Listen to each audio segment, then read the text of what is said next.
الحمد لله والصلاة والسلام على رسول الله وعلى آله وصحبه وموالاه وبعد. The Shaykh, Hafidhahullah, he started off by sending praise to Allah and sending salat and salam upon the Messenger sallallahu alayhi wa sallam, and then he said after which فوصلنا إلى الأصل الرابع حيث قال المصنف رحمه الله. He says we have now reached the fourth fundamental principle where the author he said rahimahullah, بيان العلم والعلماء والفقه والفقهاء وبيان من تشبه بهم وليس منهم. The clarification, or to clarify what is knowledge in the scholars and what is fiqh in the fuqaha, and to clarify that who resembles them but is, or tries to resemble them but is not from them. يعني هذا الأصل المقصود أن الله سبحانه وتعالى ورسوله صلى الله عليه وسلم قد بينا هذا الأصل بيانا شافيا كافيا.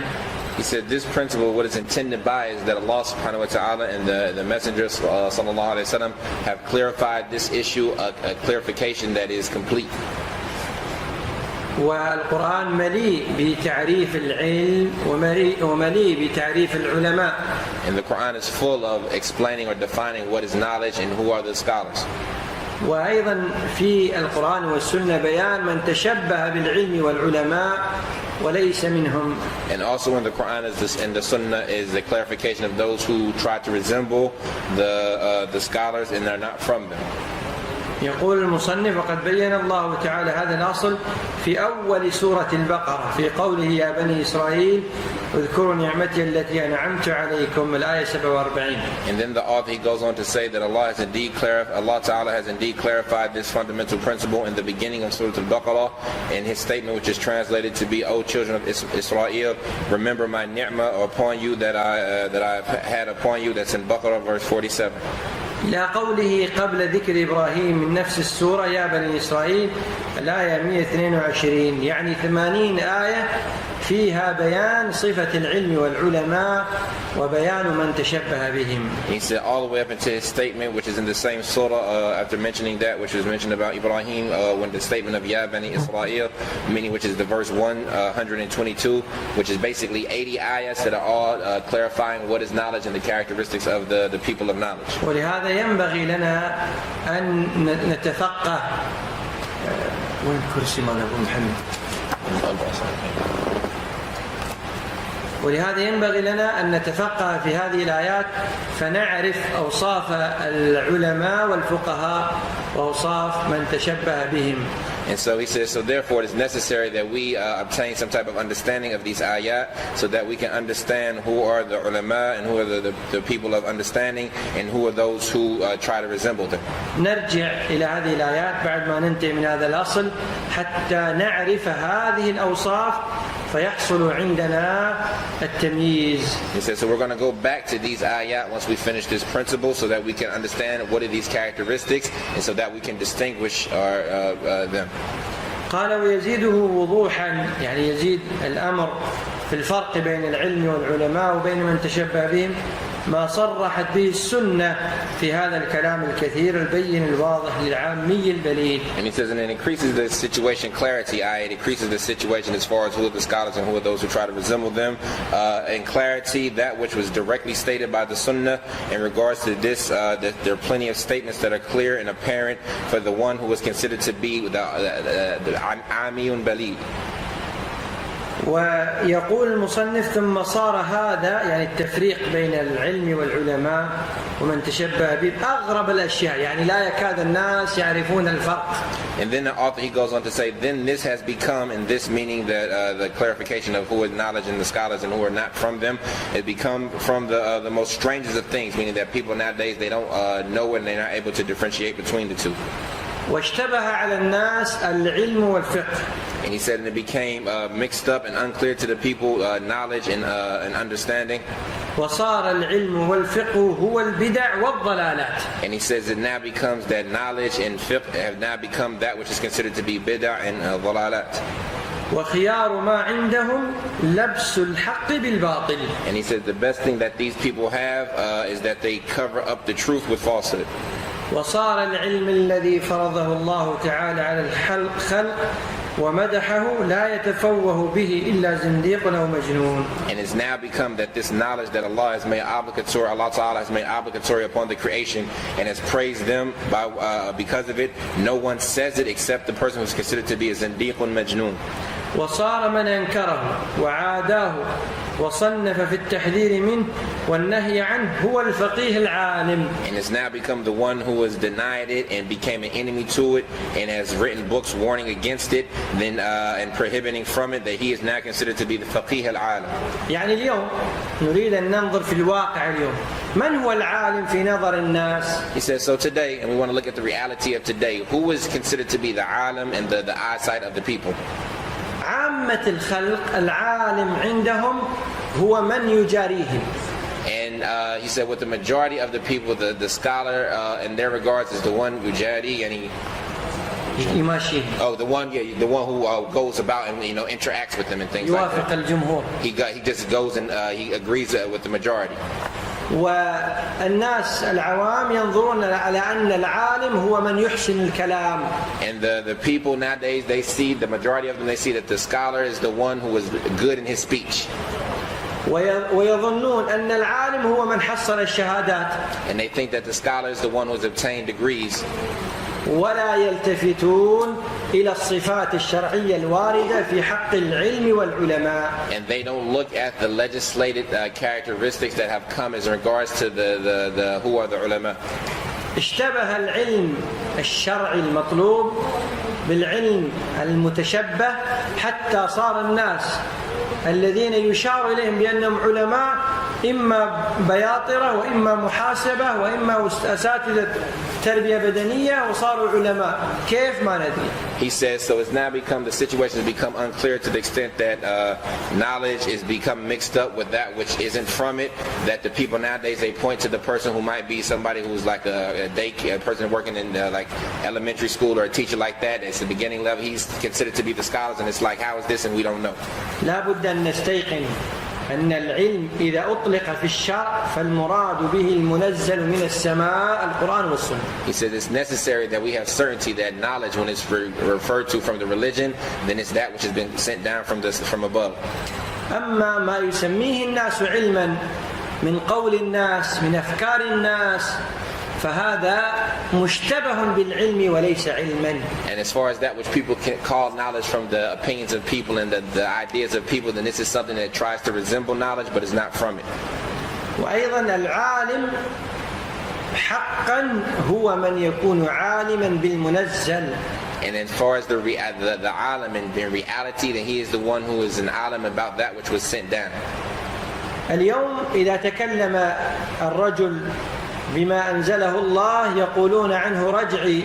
So today, if a person is to talk with that which Allah has sent down, they'll say that he's digressive or backwards. مجنون متخلف. They say he's crazy and he's another way, like another digressive individual. زنديق يحارب الديمقراطية. He's a zindiq, he's trying to fight democracy. أما من يزخرف الديمقراطية ويزخرف الغرب ويزخرف الليبرالية هذا هو العالم عندهم. But as far as the one who decorates democracy and he decorates the West and he decorates liberalism, then this is the one in their opinion that is considered to be the alim. يشار إليه بأنه المفكر بأنه المثقف العالم حجة الإسلام إلى آخره. They call him the mufakkir or the thinker. They say that he's the muthaqqif, the very cultural scholar. They say that he is the scholar of the world right now. It's other than that. الآن نرجع إلى الآيات التي أوردها المصنف حتى يحصل عندنا الفرق بين العلم وما اشتبه به وبين العلماء ومن اشتبه به. He says, so now we need to go back to the ayahs that was mentioned by the author so that we can know the difference between knowledge and that which tries to resemble it, and the scholars and those who try to resemble them.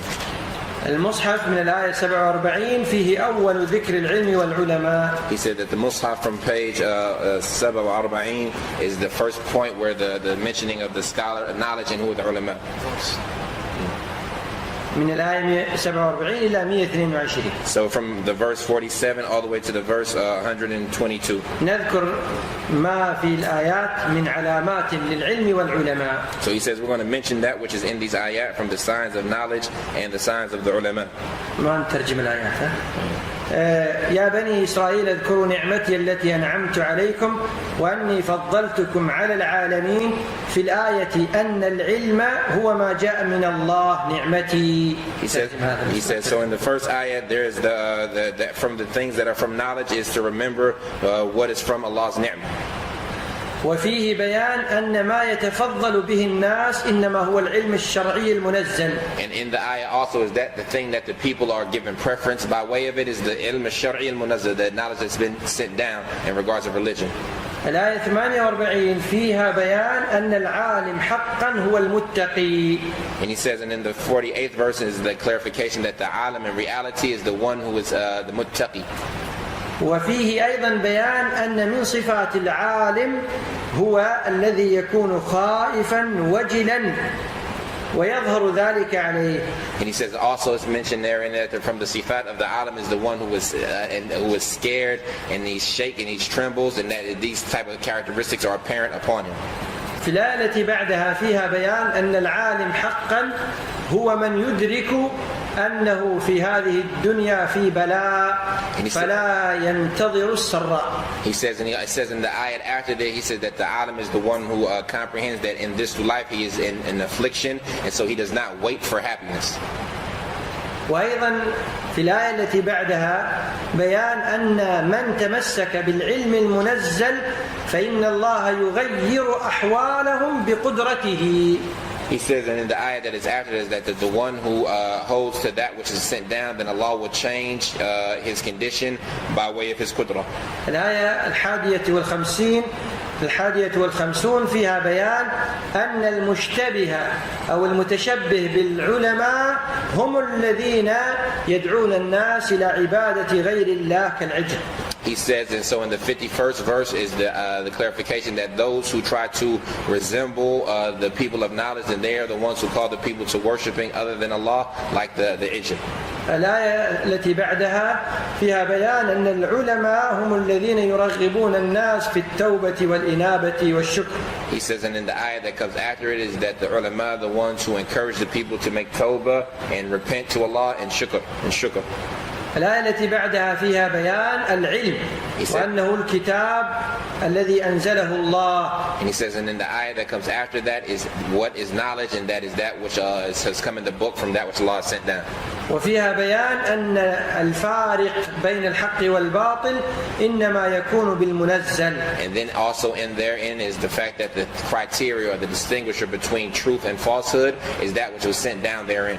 وفيها بيان أن العالم المهتدي هو يكون المتمسك بالكتاب والفرقان. And he said also therein is that the scholar who is muhtad, he is the one who is holding fast to the Quran and the Sunnah, the Furqan, what was sent down in the Furqan. وبقدر تمسك العالم بالكتاب والفرقان يكون مهتديا. And by the amount that the scholar is holding fast to the book and that Furqan, then this is the amount that he will be guided. في الآية 54 فيها بيان أن العالم يدعو الناس إلى التوبة إلى الله جل وعلا إذا أخطأوا ولا يجاريهم. He says, and in the 54th verse is the fact that it comes the clarification that the scholar is the one that calls the people to tawbah when they make a mistake, and he does not just conform to them. ويرغب الناس فيما عند الله. And he encourages the people to that which is with Allah. وفي الآية 55 بيان أن من تشبه بالعلماء فإنه يطلب أشياء مستحيلة ويستدل بها. And in the 55th verse is that those who try to resemble the scholars, and these are the ones who request things that are impossible, and they try to use that as an evidence. وفيها أيضا أن المتشبهين بالعلماء يطلبون الأشياء الدنيوية. And he said also therein is that those who try to resemble the scholars, and they request and they seek after things that are from the dunya. الآية التي بعدها 57 فيها بيان أن الناس لو تمسكوا بالعلم فإنه يطيب رزقهم. And he says, and in the ayah that comes after that, the 57th verse, is that the people who hold fast to knowledge, then these people, their provision will be made good. وفيها بيان أن الناس إنما يصيبهم ما يصيبهم من الظلم بسبب بعدهم عن العلم المنزل. And in therein also is that people, they will be afflicted by that which they are afflicted with due to the amount of oppression that they have done to themselves. 58 فيها بيان أن المتشبهين بالعلماء لا ينفذون الأمر كما أنزل. And in the 58th verse is the fact that those who try to resemble the scholars, they do not implement that which was sent down. يقال لهم قولوا حطة يقولون حنطة. He said to them, say hitta, and they say hinta. المهم أن المتشبهين بالعلماء هم الذين يغيرون الشرع بالزيادات والنقصان. So that which is important is that those who try to resemble the ulama, then these are the ones that change the religion by adding to it and taking away from it. وقوله في ختم الآية 58 وسنزيد المحسنين دليل على أن العالم هو المتبع. And as far as in his statement that closes off the end of the 58th verse, that we will increase those who are from the muhsinin, is that the alim in reality is the one who follows. 59 فيها بيان أن المتشبهين بالعلماء هم الذين يغيرون دين الله جل وعلا معنى أو لفظا. He said in the 59th verse it comes that those who try to resemble the ulama, then these are the ones who change the religion either verbally or as far as in what the meanings of it are. الآية 60 فيها بيان أن العلماء الصادقين إذا توجهوا إلى الله جل وعلا فإن الله سبحانه وتعالى يكرمهم. And in the 60th verse is that the ulama who are sincere and truthful, that when they turn towards Allah, then Allah will honor them. والآية 61 فيها بيان أن المتشبهين بالعلماء إنما يريدون متاع الحياة الدنيا من المناصب والكراسي والبقل والقثاء والفوم والعدس والبصل. He said in the 61st verse is that those who try to resemble with the ulama, then these are the ones who want those manasib ad-dunya. They want positions in the earth from like levels and like seats of authority. And then he mentioned also the things that are mentioned in that verse from the dunya affairs of the things that they requested.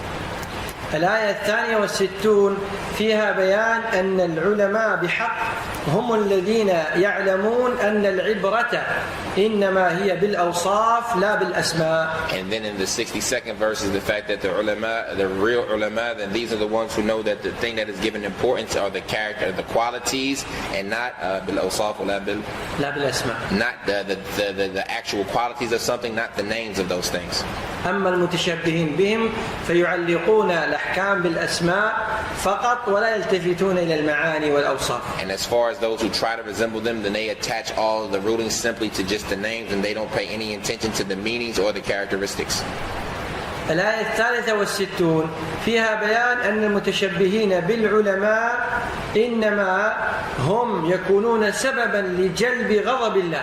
And it's in the 63rd verse is this fact that those who try to resemble the ulama, then these are the ones who are the reason for bringing about the anger of Allah. وذلك بسبب مخالفتهم للشرع. And that is due to the reason of them going against the shara.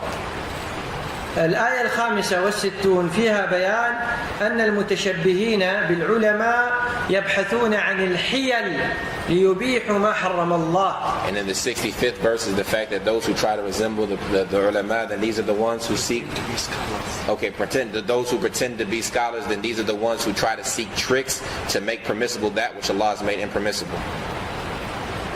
أيضا الآية 67 فيها بيان المتشبهين بالعلماء لا ينفذون الأمر كما أنزل بل يبحثون عن العلل. لماذا قال كذا؟ لماذا لم يقل كذا؟ لماذا أمر بكذا؟ لماذا لم يأمر بكذا؟ لماذا تأمرنا بذبح بقرة؟ He says, and also in this verse is the fact that those who pretend to be scholars, they don't implement the commands as they have been given, but instead they look for the justifications. Why did you tell us this? Why didn't you not tell us this? Why did you command us with this? Why did you not command us with this? Why did you command us to kill the cow or to slaughter the cow? أيضا في هذه الآية بيان أن المتشبهين بالعلماء لا يقدرون الأنبياء حق قدرهم. Also in this verse is the fact that those who try to pretend to be scholars, they do not esteem the anbiya as they should be esteemed. وذلك لأنهم يتقدمون بين يديهم. And that is because they try to go in front of them. وربما يعتقدون أن الأنبياء يقولون شيئا على سبيل المزاح والهزو. And maybe they believe that the Anbiya say something as in the form of jesting or waste likely any mockery or something like that. أيضا الآية 68 فيها بيان أن المدعين للعلم إنما يبحثون دائما عن ماهية الأشياء وعللها لا يمتثلون الأمر. He says also in the 68th verse that those who claim knowledge, then they verily what they don't they seek out they try to seek out the realities of things, and they don't just implement the commands. 69 فيها بيان أن المدعين للعلم والمتشبهين بالعلماء إنما هم يبحثون عن الأشياء الثانوية ويتركون الأصول. He said also in the 69th verse that those who claim and try to pretend to be scholars, it says that verily that which they seek out is the secondary issues, and they don't try to understand the fundamentals. الأصل الامتثال بذبح البقرة وهم يبحثون عن اللون والعمر والسن والوظيفة. He said the fundamental thing was that they should slaughter, the origin was that they should just slaughter a cow, but they were looking for things secondary like the color, the age, the color, the age, and the quality and things like this. الآية 70 فيها بيان المتشبهين بالعلماء إنما اشتبه عليهم الأمر فلذلك لا يعرفون الفرقان الصحيح بين الحق والباطل. And he said in the 70th verse that those who pretend to be scholars, verily the situation was confusing to them, and so they were unable to differentiate between that which was true from falsehood. الآية 71 فيها بيان أن المتشبهين بالعلماء لا يقرون بالحق إلا إذا تبين لهم وجهه من قول الله ورسوله. And then the 71st verse is that those who pretend to be scholars, they don't agree and accept and establish the truth until it's made clear to them that which it is from the statements of Allah. الآية 72 فيها بيان أن المتشبهين بالعلماء يكتمون بعض المنزل أو بعض العلم. And in the 72nd verse is that those who pretend to be scholars, they conceal some of that which was sent down or some of the knowledge. الآية 74 فيها بيان أن المتشبهين بالعلماء قساة القلب لا يعرفون الخشية لله. And he said in the 74th verse that those who pretend to be scholars, they are the ones with hardened hearts, they don't know the khashya of Allah. الآية 75 فيها بيان المتشبهين بالعلماء يعلقون مراداتهم على أهل الكتاب والله عز وجل قد أخبرنا أنه لا ينبغي لنا أن نطمع فيهم. And as far as in the 75th verse, and those who pretend to be scholars, then they attach their desires or their wants with the people of the book, and Allah has informed us that it's not suitable that we have any hope for them. الآية 76 فيها بيان أن المتشبهين بالعلماء تنطلي عليهم أكاذيب وألاعيب أهل الكتاب. And he says this in the 76 verse that the people who try to pretend to be scholars, Allah has clarified that it's a lot upon them, and they're filled up with those lies and false statements from the people of the book. الآية 78 فيها بيان أن المتشبهين بالعلماء إنما يعرفون النصوص الشرعية قراءة لا معنى. And in the 78th verse is the fact that those who pretend to be scholars, they know the religion only by way of reading it, not by way of actually understanding it. لا يعلمون الكتاب إلا أماني يعني إلا تلاوة بس. The statement that they don't know the book except amaniya, it means only tilawa, or only recitation, only. من أوصاف المتشبهين بالعلماء أن فتاواهم مبنية على الظن. From the qualities of those who pretend to be scholars is that their religious verdicts or their fatwa are based upon suspicion of one conjecture. وإنهم إلا يظنون. And that's the statement, they only have conjecture. ولذلك يقولون لا تقرأوا القرآن إلا تلاوة. And for that reason they say to you, don't read the Quran except as a means of reciting it. لا تقرأ البخاري ومسلم فتصير زنديق. Don't read Bukhari and Muslim so you'll become a zindiq. نسأل الله السلامة والعافية. الآية 79 فيها بيان أن المتشبهين بالعلماء هم الذين يقدمون كتبهم للناس على المنزل. And he said in the 79th verse is the fact that those who pretend to be scholars and they are the ones who give precedence to their books over that which was sent down. بل يقولون في كتبهم إنها من عند الله. Instead, they say about their books that they are from Allah. وأيضا يبيعون علمهم. And also they sell their knowledge. يعني لا يبذلون العلم لله وإنما يبذلون العلم لأجل الدنيا. So meaning they don't distribute knowledge for the sake of Allah, but instead they distribute it for some type of worldly benefit. 80 فيها بيان أن المتشبهين بالعلماء إنما يتمنون الأماني. And then the 80th verse is the fact that those who try to pretend to be scholars, verily they have these type of hopes. These يتمنون الأماني ليس يعني عندهم يعني آمال يعني باطلة مثل لا يتمنون الأماني يعني لا يعملون ويظنون أن الله يدخلهم الجنة. He said that what is meant by that they have these type of hopes is that they don't have any actions, but at the same time they think that Allah is going to enter them into Jannah. الآية 83 فيها بيان بعض صفات العلماء أنهم أولا يتمسكون بالمواثيق والعهود. He said in the 83rd verse is the characteristics, some of the characteristics of the scholars, and from them first and foremost is that they hold fast to their agreements and their contracts.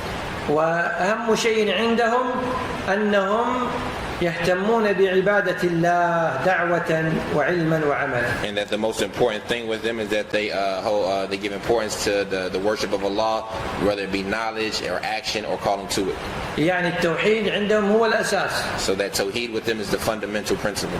ثم الإحسان إلى الناس كالوالدين والقربى واليتامى والمساكين. Then after which doing ihsan to the people like the parents and the close family members and the orphans.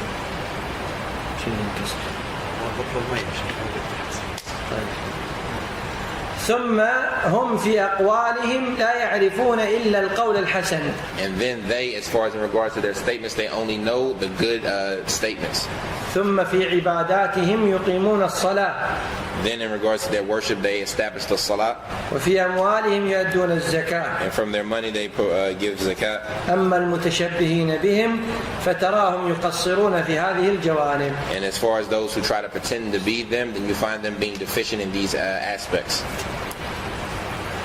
الآية 84 فيها بيان أن المتشبهين بالعلماء إنما يخوضون في سفك الدماء. And in the 84th verse is the clarification that those who pretend to be scholars, then you find them entering into a spilling of blood. وأنهم إنما يتناقضون في فتاواهم. And verily you find them being contradictory in their fatwa. فاليوم لا يجوز إخراج فلان من الأرض وغدا يجب إخراجه. So today it's not permissible for us to kick so and so out of his land, and then tomorrow now it's necessary, it's obligatory. أيضا في الآية 85 بيان صفات العلماء وأنهم يؤمنون بكل المنزل. And also in the 85th verse is the clarification of some of the characteristics of the scholars, and that they believe in everything that was sent down. وعكسه المتشبهين بهم يؤمنون ببعض الكتاب دون بعض. And the opposite about those who pretend to be them, they believe in some of the book and disbelieve in other parts of it. الآية 86 فيها بيان أن المدعين للعلم إنما همهم الدنيا للآخرة. And then and in the 86th verse is the fact that those who have knowledge and they believe, they have iman in those who don't have belief, they don't have iman in the akhirah, they only have iman in this life. الآية 87 بيان أن المتشبهين بالعلماء إنما يأخذون مما جاء به الأنبياء بما وافق أهواءهم. And in the 87th verse is the fact that those who pretend to be scholars and they don't take from the Anbiya except that which corresponds to their desires. الآية 88 بيان أن المدعين للعلم إنما لا يقبلون ما توافق أهواءهم أو ما يكون موافقا لأهوائهم فقط ويغلقون قلوبهم عن المنزل. And it's in the 88th verse is the fact that those who pretend to be scholars and they only take that which corresponds to their desires only, and they close their hearts and lock their hearts upon that which was sent down. الآية 89 فيها بيان أن المتشبهين بالعلماء يقولون الحق فإذا صار الحق ليس في صالحهم أنكروه. And in the 89th verse is the fact that those who pretend to be scholars, then they'll say the truth, but if the truth goes against that which they want, then you'll find them denying it. الآية 90 فيها أن المتشبهين بالعلماء عندهم بغي إذا تكلموا على خصومهم. And in the 90th verse, you'll find that those who pretend to be scholars, they have some type of transgressing against those who are opposed to them or opposite to them. الآية 91 فيها بيان المتشبهين بالعلماء إذا قيل لهم تعالوا إلى المنزل قالوا يكفينا ما عندنا. And in the 91st verse is the fact that those who try to pretend to be scholars, you find them that when it's said to them, come to that which was sent down, they'll say it's sufficient for us that which we're upon. الآية 93 فيها بيان أن المتشبهين بالعلماء يقولون في النصوص الشرعية سمعنا وعصينا. And you'll find in the 93rd verse that those who pretend to be scholars, they say in regards to the text that we hear but we disobey. الآية 94 فيها بيان أن العلماء المتشبهين بالعلماء يحبون الحياة الدنيا. And in the 94th verse you'll find that those who pretend to be scholars, or the clarification that those who pretend to be scholars, they barely love this worldly life. 96 فيها بيان أنهم يكونون من أحرص الناس على الدنيا ومتاعها. And in the 97th verse you'll find that they are from those who from the most stern people as far as in acquiring the dunya and its enjoyments. 97 فيها بيان صفة العلماء الصادقين وأنهم إنما يصدقون بكل ما جاء به الرسل ويعتقدون أن الهداية والبشارات فيها تامة للمؤمنين. And in the 97th verse you'll find that the characteristics of the scholars, that they are the ones who confirm and believe in the messengers, and that they have a complete belief in them and that which they came with. الآية 98 فيها بيان أن المتشبهين بالعلماء يعادون أولياء الله تبارك وتعالى أو بعضهم. And in the 98th verse you'll find that those who, the clarification that those who pretend to be scholars, you'll find them being enemies to the awliya of Allah or some of them. الآية رقم 100 فيها بيان أن المتشبهين بالعلماء ينبذون العهود. And in the 100th verse you'll find that those who pretend to be scholars, you'll find them being those who throw away their agreements or their contracts. والآية رقم 101 فيها بيان أن المتشبهين بالعلماء يجعلون الكتاب وراء ظهورهم كأنهم لا يعلمون. And in the 101st verse you'll find that those who pretend to be scholars, they're the ones who put the book behind, they place the book behind their back or behind them like they didn't know about it.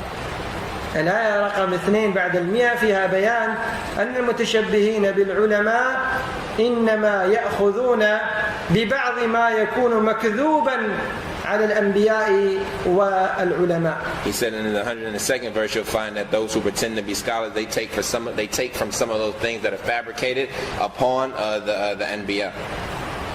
الآية رقم 104 فيها بيان أن العلماء هم الذين لا يأتون بالألفاظ المجملة وإنما يفصلون. And as far as in the 104th verse you'll find that it's mentioning that the scholars are those who don't take with those unclear or mujmal statements, but instead they go into detail. لا تقولوا راعنا. So the statement don't say ra'ina. وهي كلمة مجملة. And this is a statement that has like it's mujmal, it's unnecessary, it's not necessarily clear. الآية 105 فيها بيان أن العلماء الصادقين يعلمون أن الفضل من الله جل وعلا يختص به من يشاء. And in the 105th verse is the fact that the scholars, they understand, they have understanding, or they know that the bounty or the fadl, the preference is with Allah. He gives it specifically to those whom He wants. 106 فيها بيان أن العلماء الراسخين يعلمون أن آيات الله فيها الناسخ والمنسوخ فيأخذون بالناسخ ويتركون المنسوخ. And in the 106th verse is the fact that the ulama al-rasikh, those established scholars, they understand that in the ayat of Allah is things that are abrogated and things that made them abrogated or things that abrogate. So they take by those things that are abrogating, and they leave off those things that have been abrogated. 107 فيها بيان أن العلماء الصادقين يتولون الله جل وعلا وينصرون دين الله ويطلبون النصر منه. And in the 107th verse is the fact that the true scholars are those who يتولون Allah, they are awliya, they are awliya of Allah, and they help and support him, and they seek help and aid from him. 108 فيها بيان أن العلماء الصادقين لا يسألون أن لو كان كذا في دين الله ولا يودون لو لم يكن كذا. And then the 108th verse is the fact that the scholars are the ones, they don't ask statements like if it was only in the religion of Allah this, or if it was like this, and they don't hope that the religion of Allah was like this or like that. 109 فيها بيان أن العلماء هم الذين يقدمون العفو والصفح. And in the 109th verse is the fact that the ulama are those who give precedence to afw, or to pardoning and turning away. 110 فيها بيان أن العلماء هم الذين يؤدون العبادات ويطلبون من الله جل وعلا الخير. And in the 110th verse is the fact that the ulama are the ones who perform the worships, or they perform worship, and they seek good from Allah. 111 فيها بيان أن العلماء هم الذين تكون أقوالهم مبنية على البراهين من كتاب وسنة. And in the 111th verse is that the fact that the ulama are those who their statements are based upon clear evidences from the kitab and the sunnah.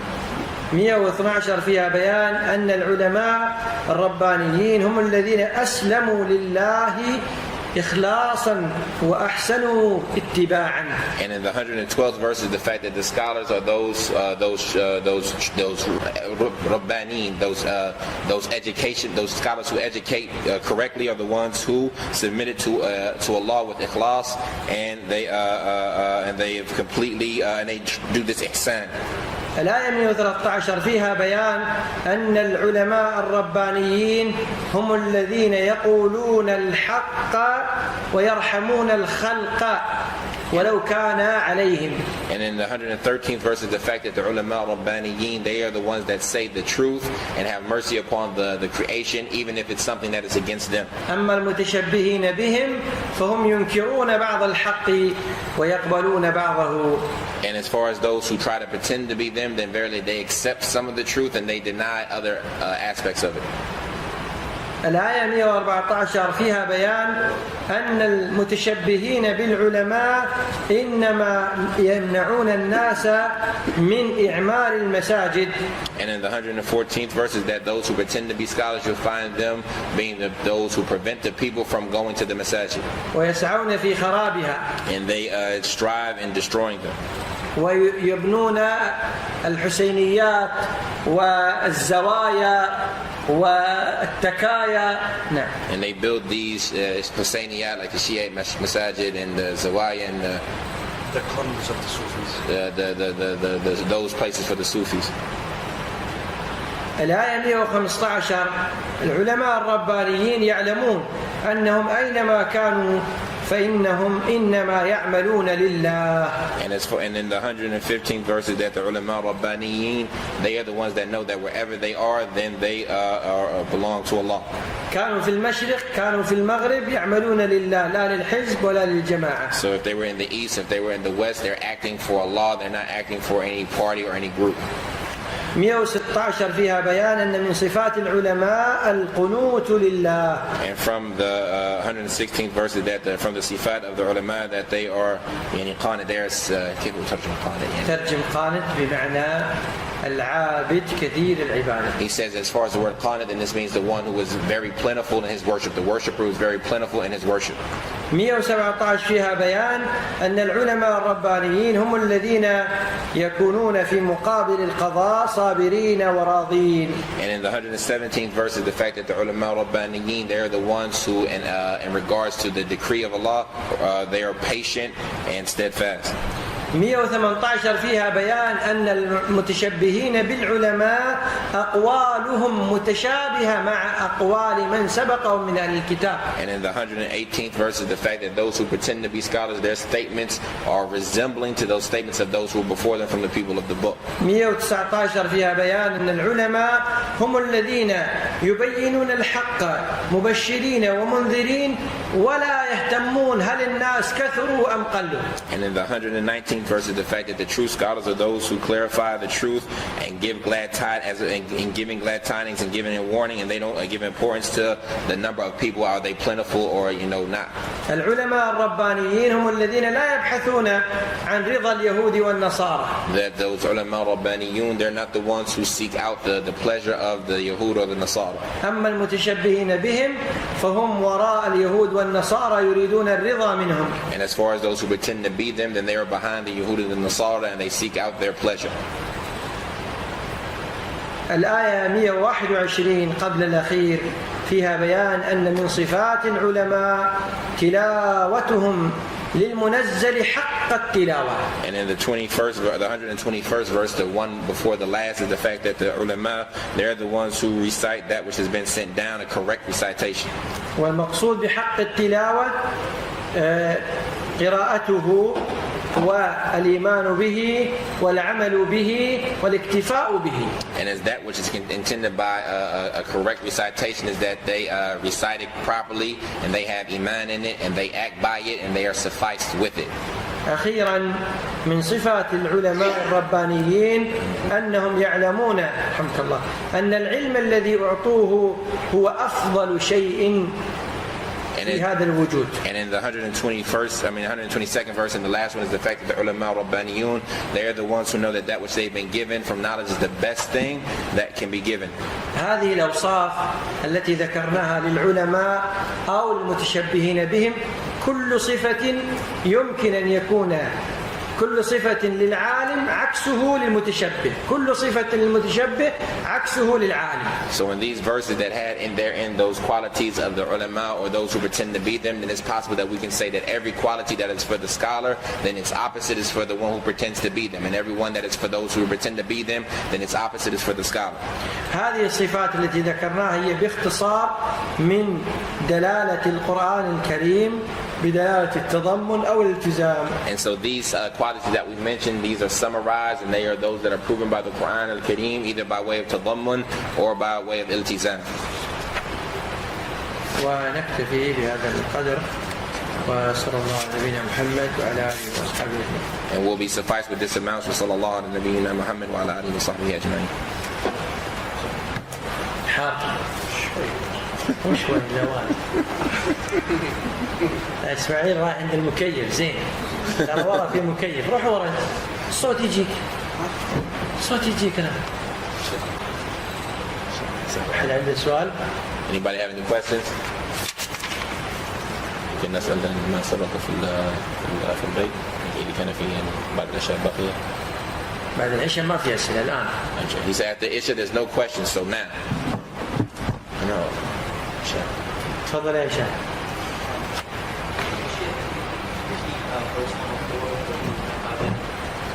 أي راعنا لفظ مجمل، والصحابي إذا قال للنبي صلى الله عليه وسلم راعنا مقصوده يعني نرجو منك أن تراعي ضعفنا وحالتنا، واليهودي إذا قال راعنا فهو مأخوذ من الرعونة، وهو أنه ليس رجلا جلدا وإنما رجل ضعيف. He says, so the word ra'ina is a general word. It is not, it can have the meaning of it. When the Sahaba say it, it means that tend to our weakness and our situation. And that's from but when the Yahud say it, it's from the word ra'una, which means that the person is not a strong man, but he's a man that's weak. ولذلك نأخذ منها أن الله عز وجل بيّن أن المؤمن العالم لا يأتي بالألفاظ المجملة، لا يقول راعنا، وإنما يأتي بلفظ ليس مجمل وقول انظرنا واسمع. And so we take from it the fact that the alim, he is the one that doesn't say these statements that have this ijmal in it. Instead he says a statement that is clear, so he'll say something like unzurna and انظرنا واسمع. انظرنا and listen to us. So he say like, look at us and listen to us. فهمت؟ كم صفة كتبت للعلماء والمتشبهين بهم ولا ما عديت؟ He said, how many characteristics did you write for the ulama and those who pretend to be that, or were you not able to count them all? هذا فقط في كتاب الله جل وعلا في آيات محددة ذكرها الإمام. فكيف لو نظرنا في القرآن كله؟ And he said, this is simply only in the book of Allah and the certain ayats that were mentioned by this author. So how much if we were to count those in the Quran, all of it? والله هذا يحتاج إلى بحث. وهو أن الإنسان يجمع صفات العلماء في جهة وصفات المتشبهين بهم في جهة من أول القرآن إلى آخر القرآن ثم ينتقل إلى السنة.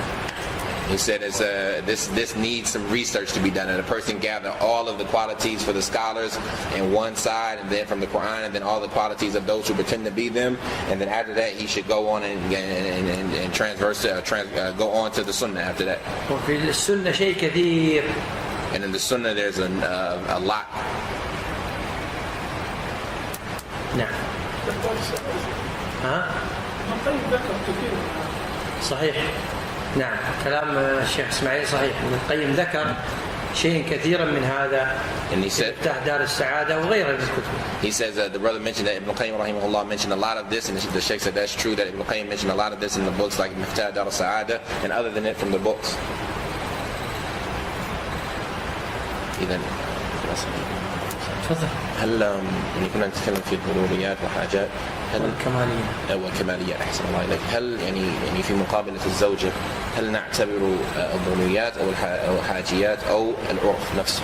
ما مقابلة الزوجة؟ مثلا في معاشرتهن بالمعروف هل المفروض علينا الضروريات أو الحاجات؟ بعض الناس يقولون أنا خلاص الكهرباء مش ضروري فلا يلزمني أن أقوم به، مع أن الحاجة لا ضرورة في هذا الكهرباء في هذا الزمن ضروري. شوف الأخوان كيف متضررين. والله ضروري. هذا هو الله رحم ضعفنا فأوجد الكهرباء لنا. I asked the Shaykh about as far as the issue of and interacting with our wives. Do we give importance to the necessities, the needs, or do we just look at what is that known as urf?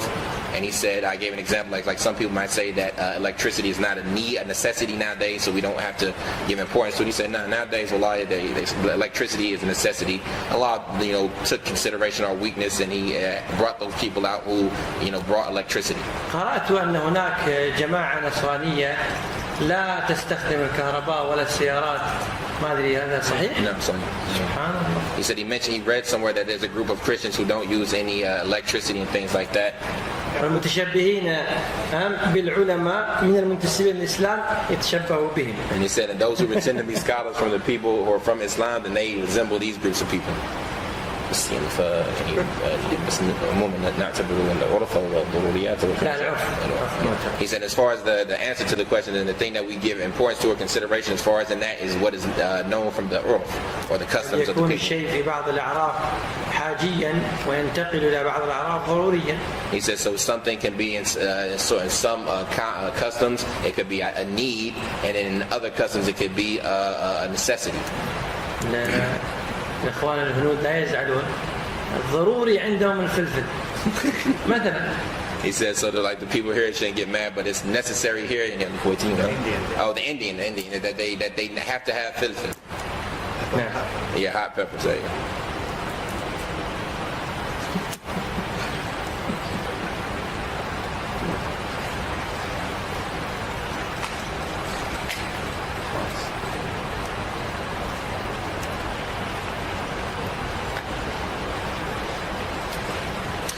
سؤال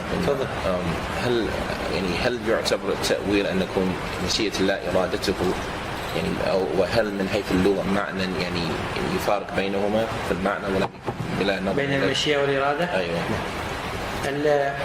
المشيئة تطلق على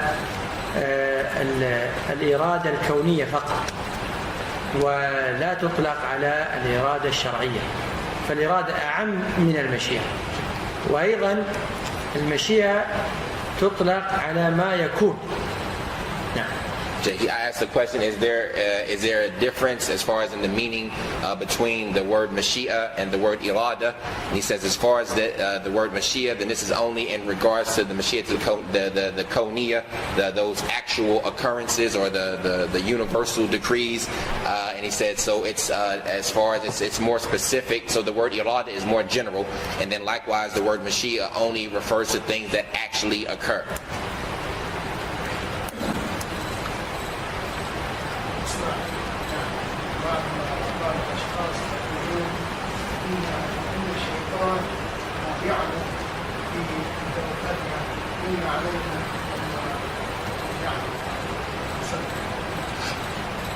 ما فهمت السؤال.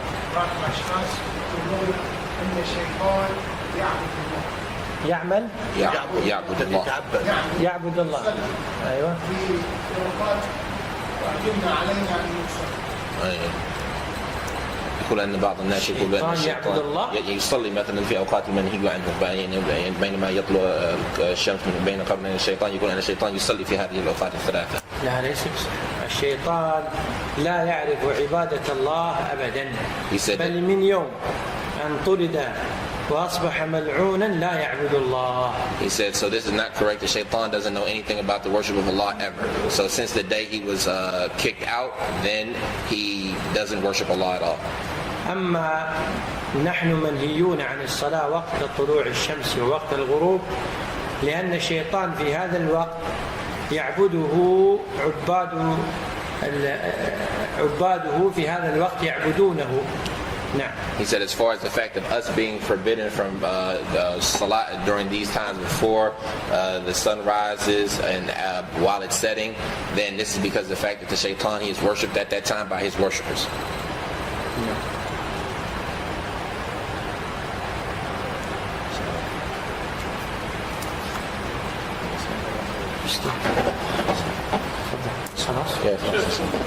على اسمعي شيخ الإسلام يقول الجميع قلت زنادق بدون شكور عند التعيين. نعم. ذكر شيخ الإسلام أنه إذا كان استغفر للمأمون وكذا. لا، الجهمية على مراتب. الجهمية الذين لا يشك في كفرهم هم الذين لا يثبتون لله الأسماء ولا الصفات، كالجهم بن صفوان الترمذي والجعد بن درهم وأشكالهم وأضرابهم. أما الجهمية المعتزلة جهمية الأشاعرة فهؤلاء وإن كانوا مقولاتهم كفرية لا يكفرون. The brother, he mentioned the statement as far as يعني بالتعيين لا يكفر.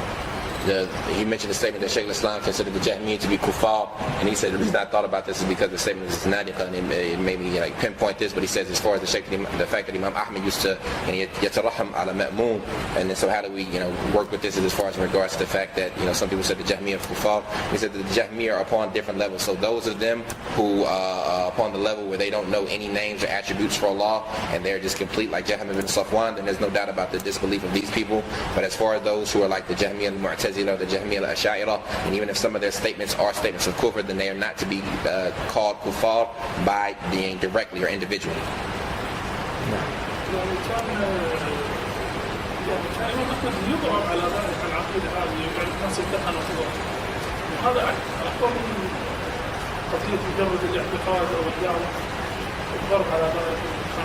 بل أشد، لكن يضرب على أي شيء.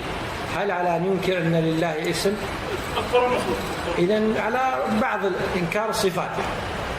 نعم، إذن هذا تأويل، بني على تأويل. هل يوجد الآن شيخ من ينكر اسم والصفات؟ الفلاسفة ينكرون إلى الآن. وقد قرأت مقالة قريب كتيب قريب عن أحد الفلاسفة يسمي نفسه الفيلسوف فلان وينتمي إلى الإسلام ويقول الله عز وجل خيال.